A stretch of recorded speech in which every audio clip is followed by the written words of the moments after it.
Marc Fesneau, on va parler dans un instant du Premier ministre qui vient au Sénat pour parler du grand débat tout à l'heure. Mais avant tout, cette initiative de partis politiques opposés qui souhaitent un référendum d'initiative partagée contre la privatisation de l'aéroport de Paris. Comment vous, le ministre chargé des relations avec le Parlement, vous jugez cette initiative commune de partis politiques très opposés les uns aux autres? D'un point de vue juridique, je n'ai pas à en juger. Il y a un dispositif qui est prévu dans la Constitution au titre de l'article 11 qui leur permet, dès lors qu'ils sont plus de 185, de soumettre un texte de loi aux Français. Il faut 4 millions de Français pour qu'il y ait un référendum. Oui. Non, mais quand même, il faut rappeler la procédure. Il faut rappeler aussi que c'est le Conseil constitutionnel qui, in fine, juge de la constitutionnalité de la demande. Et puis c'est la photo... Vous pensez qu'elle est constitutionnelle ? Moi, il ne m'appartient pas de parler à la place du Conseil constitutionnel. Mais politiquement, il y a quelque chose d'assez intéressant, d'étonnant. On pourrait dire d'étonnant et d'étonnant, d'ailleurs. C'est de la photo auquel on a assisté hier, de voir des gens qui, à peu près sur rien, pensent la même chose. Mais qui s'unissent sur l'essentiel pour eux. Sur l'essentiel pour eux. En tout cas, un certain nombre d'entre eux avaient été d'ardents défenseurs des privatisations et dans des conditions qui sont beaucoup moins cadrées et publique que celle que nous avons proposée autour d'Aéroport de Paris. Il y a quelque chose d'une alliance de circonstances qui est assez étonnante et ça donne plutôt un sentiment, non pas de... c'est vraiment le plus petit des plus petits dénominateurs communs qui s'est exprimé hier. Quand on n'a pas à soi-même une pensée politique, on essaie de se rassembler sur un sujet... C'est un coup politique, c'est ça? Manifestement, c'est un coup politique. Enfin, la mise en scène participe d'un coup politique. Ils ont d'ailleurs le droit de faire des coups politiques, c'est pas le sujet. Je ne suis pas sûr que les gens soient tout à fait dupes de cette discussion. Est-ce qu'il y avait vraiment urgence à privatiser ADP? L'État va se priver de 250 millions de recettes. C'est pas comme ça qu'il faut poser les choses. C'était dans un plan global. C'est pas la question de l'urgence. C'est une question qui est lancinante depuis un certain nombre d'années sur Aéroport de Paris. La question de fond, c'est est-ce que l'État doit être actionnaire principal et doit s'occuper d'une infrastructure comme celle-là quand sur bien d'autres sujets l'État est sollicité, sur d'autres infrastructures d'ailleurs, des infrastructures d'aménagement du territoire. Et c'était une façon aussi à la fois de désendetter le pays et aussi de se doter de moyens pour... pour répondre aux défis des infrastructures. Et puis ça n'est pas une vente, c'est une cession sur un temps long, certes, mais c'est une concession qui est donnée sur un temps long, considérant que des opérateurs d'une autre nature peuvent gérer aussi bien Aéroport de Paris. Reconnaissons aussi que dans les classements mondiaux, les aéroports de Paris, Orly-Roissy en particulier, ne sont pas considérés comme ceux qui donnent le plus de satisfaction en termes d'accueil et de service à ceux qui les visitent, si je peux dire, c'est-à-dire les voyageurs, et que c'est peut-être aussi une façon de faire en sorte que on améliore le trafic et les conditions d'accueil des voyageurs. Demain, le service sera de meilleure qualité. C'est l'objectif. C'est en tout cas la volonté que nous avons et c'est ce qu'a exprimé à plusieurs reprises le ministre de l'économie et des finances. Il s'est doté il y a un certain nombre d'amendements parlementaires qui ont été faits pour permettre en particulier aux collectivités de pouvoir monter au capital, ce qui était aussi une bonne formule. Allez, Cyril le disait, Édouard Philippe sera cet après-midi au Sénat. Il était hier à l'Assemblée nationale. Quel va être le message d'Édouard Philippe aux sénateurs cet après-midi? C'est un message qui vise à faire la restitution du grand débat. Je pense qu'on a besoin de ce temps. Il y a quand même des gens qui ont pris le temps d'écrire, qui ont pris le temps de participer à des réunions, qui ont pris le temps aussi de les organiser. Les maires, des associations, des individus. Et je pense que ce temps est un temps de restitution de ce qu'ont dit les Français. De ce qu'ont dit les Français parfois de façon homogène, et puisque de ce qu'ont dit les Français au titre de leur diversité, si je peux dire. Et je pense que c'est important que le Premier ministre, devant l'Assemblée nationale, il l'a fait hier, devant le Sénat aujourd'hui, puisse éclairer, Ce sera le même discours ou il sera plus orienté territoire forcément, on est au Sénat, il y a forcément une tonalité plus territoriale, puisque le Sénat représente les territoires, qui sera exprimée par le Premier ministre, j'imagine. Mais il y a une volonté pour le Premier ministre de mettre sur la place publique ce qui a été dit. C'est bien le moins de ce qu'on doit aux Français qui ont pris la peine soit de participer directement, soit d'écouter et de se rendre attentif à ce qui se passait. Alors, cette crise des Gilets jaunes, elle a bien montré aussi l'ampleur de la fracture territoriale.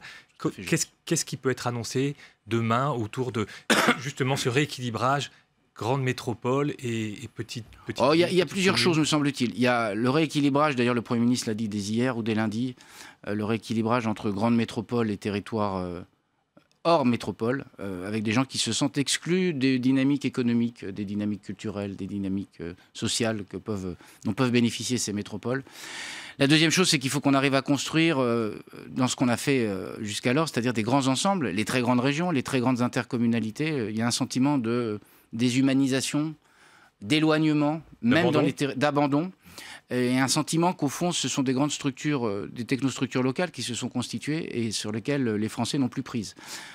Troisième chose, je pense que dans la décentralisation qui a été à l'œuvre, on n'a pas réussi alors nous sommes au gouvernement, c'est nous qui sommes en responsabilité, mais reconnaissons que c'est une œuvre collective. On n'a pas réussi à identifier bien plus clairement qu'il ne faudrait les responsabilités de chacun. Donc concrètement, qu'est-ce qu'il faudrait faire? Alors, ça veut dire, que moi j'ai entendu des réunions auxquelles j'ai participé, et quand on regarde le compte-rendu des débats, que les Français, ils n'arbitrent pas tellement décentralisation, pas décentralisation. Ils arbitrent pouvoir central, pouvoir local. Et le pouvoir local, il peut s'exprimer aussi au travers de l'État. Donc on a besoin à la fois de construire avec les collectivités territoriales un pacte qui permette de mieux identifier les compétences. Il y a sans doute des choses à faire et à retoucher autour de la loi NOTRe. On voit bien ce que le président de la République a appelé les irritants de la loi NOTRe.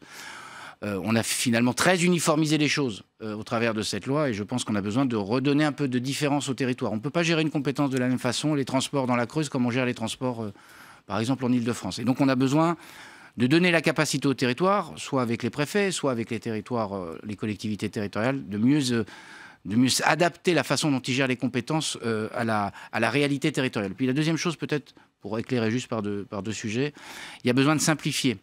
Il y a un certain nombre d'acteurs économiques ou d'acteurs tout court, acteurs associatifs, qui vous expliquent que dès qu'ils veulent prendre une initiative, soit on n'a pas l'oreille, ou les collectivités ou l'État, c'est-à-dire qu'on ne prête pas attention à l'initiative qu'ils portent, soit les freins sont tellement importants qu'ils renoncent avant même d'avoir pu solidifier, si je peux dire, un projet. Et donc on a besoin d'avoir des structures territoriales de l'État et des collectivités qui accompagnent les projets. Et puis il y a un dernier sujet, moi j'entends aussi beaucoup chez les citoyens la volonté que l'État redevienne un État stratège autour des questions de logique d'aménagement du territoire, des questions économiques. Et on voit la réussite d'ailleurs des procédures que nous avons lancées, de territoire d'industrie ou cœur de ville, où finalement c'est l'État qui impulse avec les collectivités territoriales, dans un cadre de bonne entente, un certain nombre de politiques. Je pense que ce dont souffrent les gens, c'est le sentiment que les territoires ont été abandonnés par l'État. Et donc c'est ça aussi qu'il faut réhabiliter. Vous parlez de cette réforme constitutionnelle, on en est où ? On verra, le président de la République là aussi s'exprimera là-dessus. Notre volonté, on voit bien qu'il y a un certain nombre de choses qui sont sur la table qui pourraient relever pour un certain nombre d'entre elles d'une révision constitutionnelle. Donc elle est toujours à l'ordre du jour. Oui, par nature, parce qu'on a parlé tout à l'heure du référendum d'initiative partagée. On voit bien que le seuil d'interpellation est un seuil suffisamment élevé pour qu'en fait il ne se soit jamais activé. La vérité, c'est ça. Et donc il faut peut-être aussi réfléchir à ça, mais ça relève du champ constitutionnel. On voit bien qu'un certain nombre de gens disent comment on peut mieux associer les citoyens. Est-ce que c'est au travers du CESE, par exemple? Là aussi, ça relève d'une réforme du CESE et donc d'un champ constitutionnel. Conseil et pour répondre à votre question... économique, social et environnemental. Vous avez raison, j'essaie d'éviter les acronymes, mais là j'en ai fait... Non, pardon, mais pour les spectateurs... Non, vous avez raison. Voilà. Vous avez tout à fait raison de le dire. Après... La question de la révision constitutionnelle, c'est la question de savoir si les deux chambres peuvent s'entendre et ont la volonté de procéder à une réforme constitutionnelle, et après chacun prendra ses responsabilités. Et votre avis ? Pour l'instant, je n'ai pas d'avis parce que je ne porte pas de préjugés sur la volonté des uns et des autres. Mais c'est au pied du mur qu'on reconnaîtra ceux qui veulent construire un mur au bon sens du terme, bâtir quelque chose, une maison institutionnelle qui soit plus performante. Et c'est comme ça qu'on l'arrivera. Commune ? J'en demande pas tant. Il y a deux chambres, donc chacun peut faire un bout de mur. Hein. Mais en tout cas, il y a quelque chose qui doit nous interpeller tous. On voit bien qu'il y a des champs qui sont des champs constitutionnels. On voit bien qu'il y a nécessité de réformer un certain nombre de dispositions constitutionnelles. Et moi, j'espère que l'Assemblée nationale et le Sénat enverront des signaux pour montrer leur volonté de réforme, quitte à retravailler sur un texte qui permettrait à chacun de se saisir. Mais je vois mal qu'on mobilise le Parlement, parce que c'est un temps long, une révision constitutionnelle, pendant plusieurs séquences de plusieurs semaines, pour finalement aboutir à un petit jeu qui serait de dire « je refuse la révision constitutionnelle ». Est-ce qu'il y aura un projet de loi de finances rectificative dans les semaines à venir ? Ça aussi fait partie de l'ensemble des mesures qui seront annoncées. Il y a deux possibilités, soit un projet de loi de finances rectificative, soit un projet de loi de finances à l'autonne. On n'est pas finalement très loin de l'automne. Donc pas au printemps, parce qu'à un moment, il était évoqué un projet de loi de finances rectificative au printemps. 5 avril, non.